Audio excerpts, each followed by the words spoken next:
The truth often remains hidden, not because it cannot be found, but because we fear what it might reveal about our reality.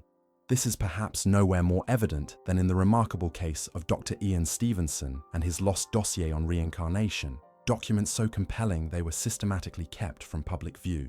For those unfamiliar with his work, Dr. Ian Stevenson was not a mystic or spiritual guru, but a respected psychiatrist and researcher at the University of Virginia. Beginning in the 1960s, he dedicated over 40 years to the scientific investigation of children's memories of previous lives. What separates Stevenson's work from other reincarnation researchers was his unwavering commitment to scientific methodology, meticulous documentation, rigorous verification processes, and an almost obsessive attention to eliminating alternative explanations. The files we speak of today, what many refer to as the Lost Dossier, contain cases that even Stevenson himself was hesitant to publish during his lifetime, not because they lacked credibility, but precisely because they were too compelling, too difficult to dismiss by conventional scientific paradigms. These were cases where the evidence transcended coincidence and entered the realm of what many would consider proof. In these hidden documents, Stevenson catalogued instances where children, typically between the ages of 2 and 5, spontaneously recalled specific details of another person's life, a person who had died before they were born. These weren't vague spiritual impressions or general statements. These children provided names, locations, family relationships, and intimate details that would have been impossible for them to know through conventional means. What makes these particular files so controversial is the depth of verification Stevenson achieved. In many cases, he was able to document between 20 and 50 specific statements made by a child about their previous life, and then independently verify these details through historical records and interviews with surviving family members of the deceased. The statistical probability of such accurate matches occurring by chance approaches mathematical impossibility.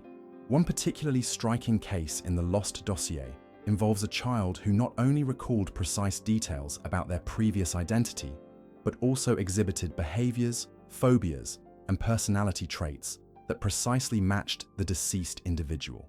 This child was able to recognize people they had never met in this lifetime and recount private conversations that had occurred years before their birth. What's most remarkable about Stevenson's lost files is that they don't just suggest the possibility of reincarnation. They present evidence that challenges us to reconsider our fundamental understanding of consciousness, identity, and the continuity of self. These aren't simply interesting anecdotes. They represent data points that our current scientific models cannot adequately explain. So why haven't these files received the attention they deserve? The answer speaks to the limitations not of science itself, but of scientific institutions. Academic reputation, career advancement, and research funding all depend on adherence to established paradigms. To seriously engage with Stevenson's most compelling cases would require nothing less than a fundamental re-examination of our materialist worldview, a prospect that many scientists and institutions find too threatening to contemplate. The Western scientific establishment has long operated under the assumption that consciousness is merely a product of brain activity, that our thoughts, memories, and sense of self cease to exist when our physical bodies die. Stevenson's Lost Dossier presents a direct challenge to this assumption, suggesting instead that consciousness may transcend physical death and continue in another form. What we're discussing is not simply an academic debate about an obscure paranormal phenomenon.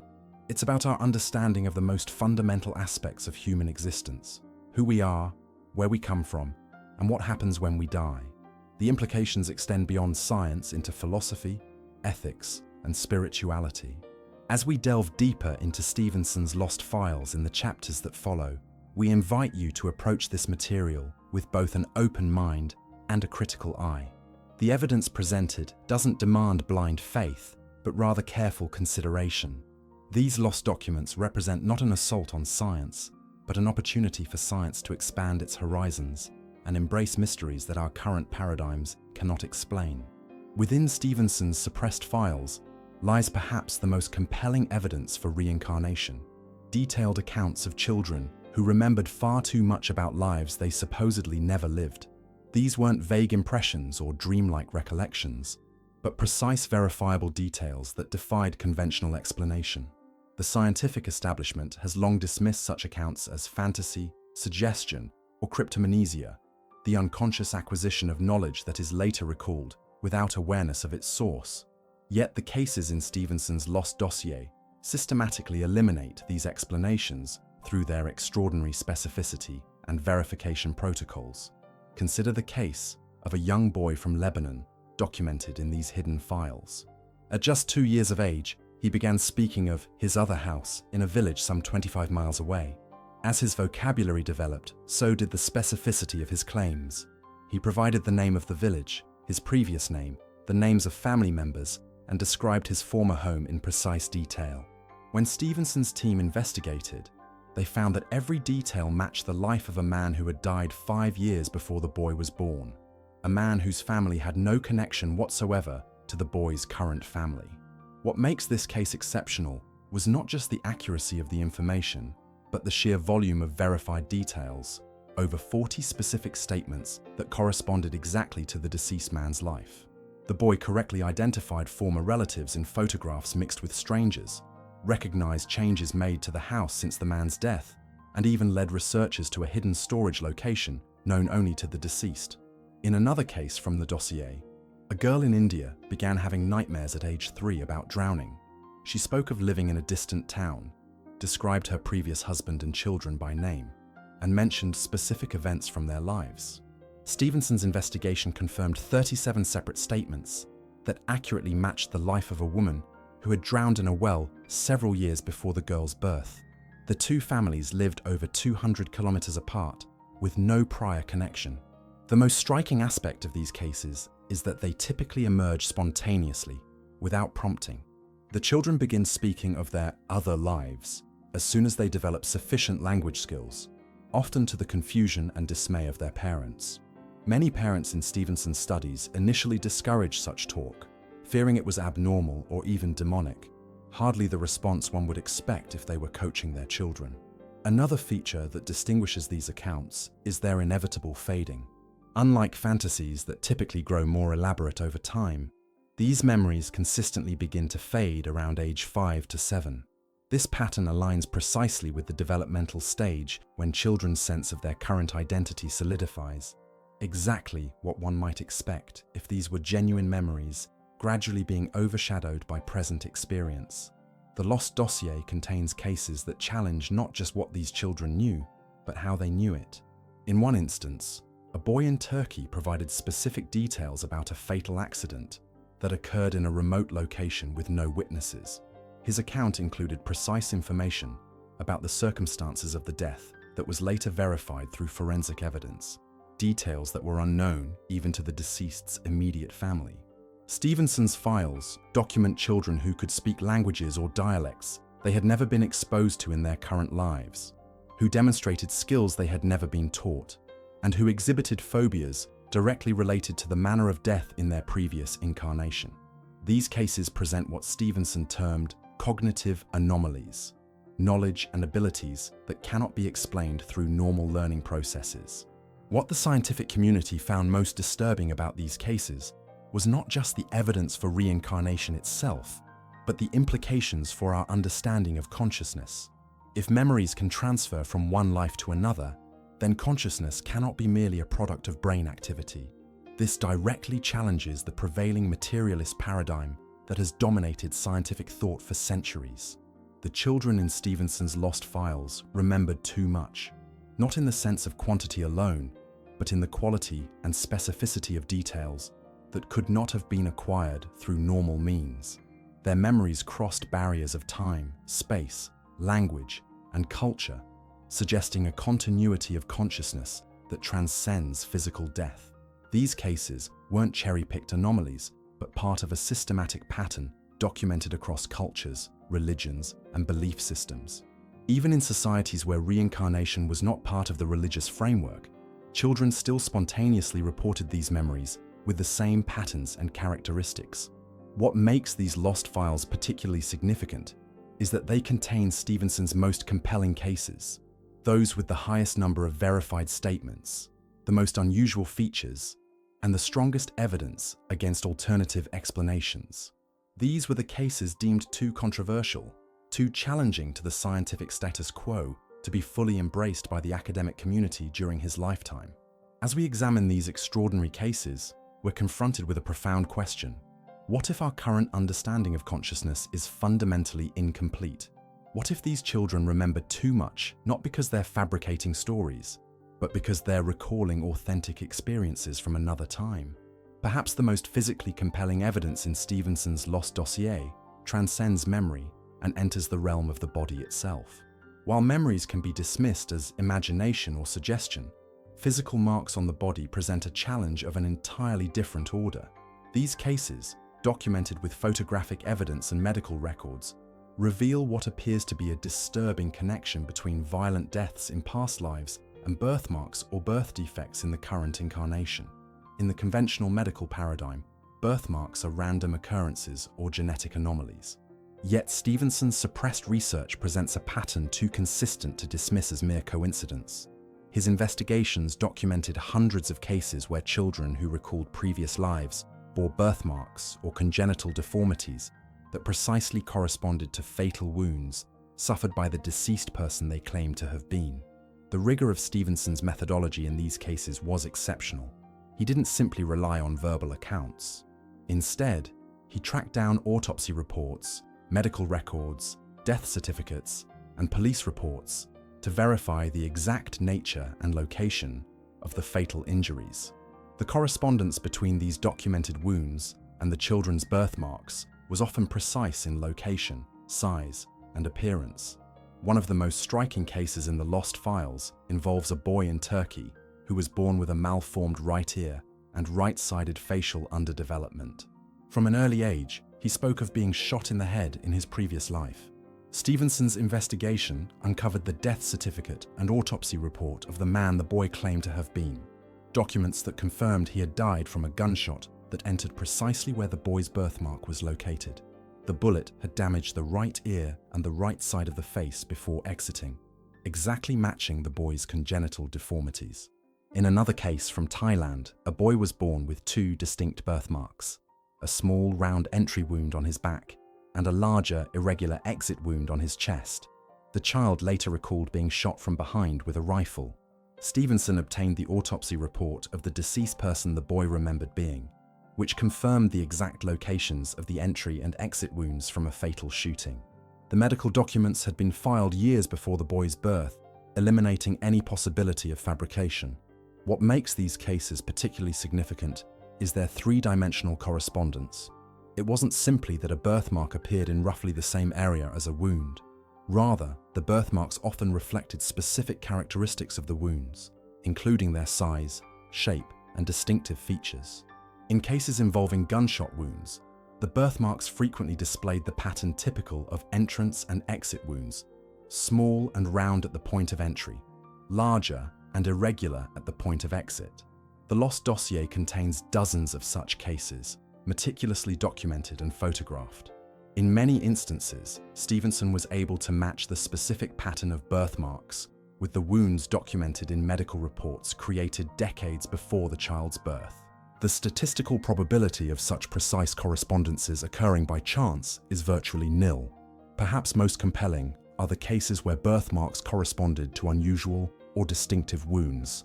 In one instance, a child bore a zigzag birthmark on his scalp that matched the distinctive pattern of a fatal wound caused by a machete strike.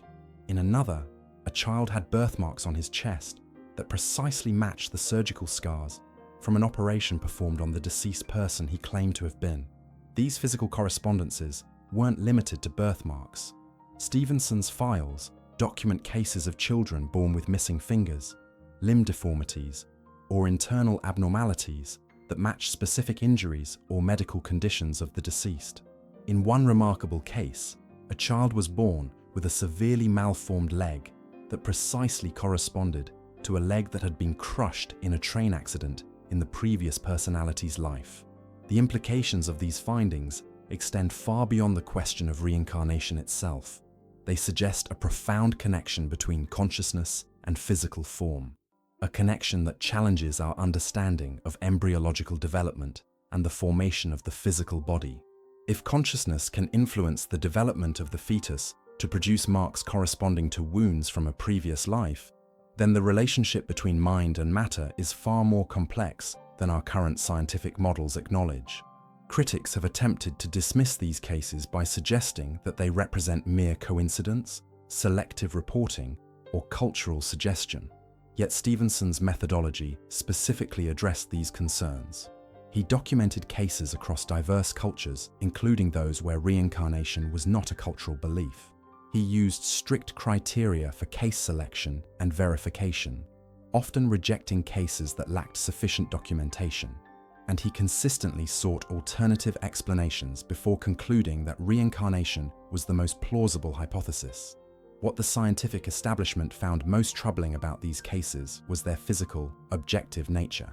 While memories can be attributed to psychological processes, birthmarks and birth defects that correspond to documented wounds represent physical evidence that cannot be easily explained away.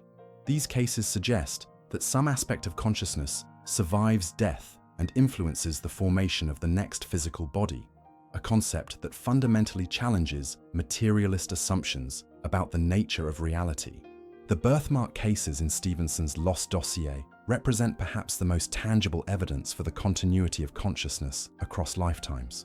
They suggest that our physical bodies may carry the imprints of experiences from previous incarnations, particularly those associated with trauma and violent death.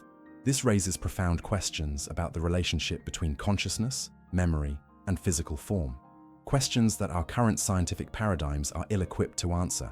As we contemplate these remarkable cases, we're invited to consider a perspective that bridges the physical and the metaphysical, a view that sees consciousness not as a product of the brain, but as a fundamental aspect of reality that shapes and influences physical form across the boundaries of death and birth. The most revealing aspect of Stevenson's Lost Dossier isn't what it contains, but the institutional response it provoked, or rather, the systematic non-response that has relegated some of the most compelling scientific evidence for reincarnation to obscurity. This final chapter examines not just what was hidden, but why, and what this silence reveals about the limitations of our scientific institutions. Dr. Ian Stevenson was no fringe researcher. He was a physician trained at McGill University, chairman of the Department of Psychiatry at the University of Virginia, and published in prestigious journals including the Journal of the American Medical Association. His methodology was impeccable, his documentation exhaustive, and his approach cautious. Yet when he presented his most compelling evidence for reincarnation, he encountered a wall of institutional silence that speaks volumes about the boundaries of acceptable scientific inquiry. This silence wasn't the result of scientific refutation. In fact, most critics never engaged with the actual evidence Stevenson presented. Instead, they attacked the very premise of his research, arguing that studying reincarnation was inherently unscientific, regardless of methodology or findings. This represents a fundamental misunderstanding of the scientific enterprise, which should be concerned with investigating observable phenomena, regardless of whether they conform to existing paradigms. The resistance Stevenson encountered reveals what philosopher Thomas Kuhn identified as the paradigm problem in science. Scientific institutions don't merely discover truth, they operate within conceptual frameworks that determine what questions can be asked and what evidence is considered relevant. When data challenges these fundamental frameworks, as Stevenson's research did, the typical response is not engagement, but avoidance. In one revealing incident documented in the Lost Files, Stevenson submitted a paper detailing 5 of his most convincing cases to a leading scientific journal. The editor responded not with specific criticisms of his methodology or alternative explanations for his findings, but with a frank admission: "I would accept the paper in an instant if it were about something else." This statement encapsulates the non-scientific basis for rejecting Stevenson's work. Not that it was poorly done, but that it investigated something that couldn't be true according to prevailing beliefs. The institutional silence extended beyond journals to research funding and academic recognition. Despite the significance of his findings, Stevenson struggled to secure mainstream research grants. His work was primarily funded through private foundations specifically interested in consciousness research, rather than through traditional scientific funding channels. This financial marginalization effectively limited the scale and scope of his investigations. What makes this silence particularly problematic is that it wasn't a response to poor quality research, but to research that was too good, too difficult to dismiss on methodological grounds. The Lost Dossier contains cases that were investigated with a level of rigor that exceeds many studies published in mainstream scientific journals. Each case was documented with hundreds of pages of interviews, verification records, photographs, and analysis of alternative explanations. The evidence was not lacking. What was lacking was the willingness to consider it. Some scientists privately admitted the strength of Stevenson's evidence while publicly maintaining distance from his conclusions. One prominent neurologist, after reviewing Stevenson's files, confessed, "This is the most convincing evidence for something paranormal I've seen, but I'm not going to risk my reputation by saying so publicly." This intellectual dishonesty reflects not scientific skepticism, but career preservation in a field where certain questions remain taboo. The institutional response to Stevenson's work reveals a profound irony. The same scientific establishment that prides itself on objective inquiry often exhibits a deep reluctance to investigate phenomena that challenge its foundational assumptions. This is not because scientists as individuals are closed-minded, but because scientific institutions are human constructions subject to the same social pressures, career incentives, and paradigm entrenchment as any other human institution. What the silence surrounding Stevenson's Lost Dossier ultimately demonstrates is not a failure of scientific method, but a failure of scientific courage. The courage to follow evidence wherever it leads, even when it points toward conclusions that disrupt our comfortable certainties about the nature of consciousness and reality. This institutional resistance has profound implications beyond the specific question of reincarnation. It suggests that our scientific understanding of consciousness, perhaps the most fundamental aspect of human experience, remains constrained not by a lack of evidence, but by a lack of conceptual flexibility. If consciousness can indeed transcend physical death, as Stevenson's research suggests, then our current materialist frameworks are not merely incomplete, but fundamentally inadequate. The Lost Dossier represents not just suppressed evidence for reincarnation, but a challenge to reclaim the true spirit of scientific inquiry, an approach that privileges evidence over ideology and discovery over dogma. It invites us to consider that the greatest barrier to scientific progress may not be what we don't know, but what we think we already know with certainty. As we conclude this exploration of Stevenson's hidden legacy, we're left with a profound question. What other aspects of consciousness and reality remain unexplored, not because they lack evidence, but because they challenge our intellectual comfort zones? What truths might emerge if we approached consciousness research with genuine openness to possibilities beyond our current paradigms? The silence of academia regarding Stevenson's most compelling cases wasn't merely a rejection of reincarnation. It was a missed opportunity to expand our understanding of consciousness itself.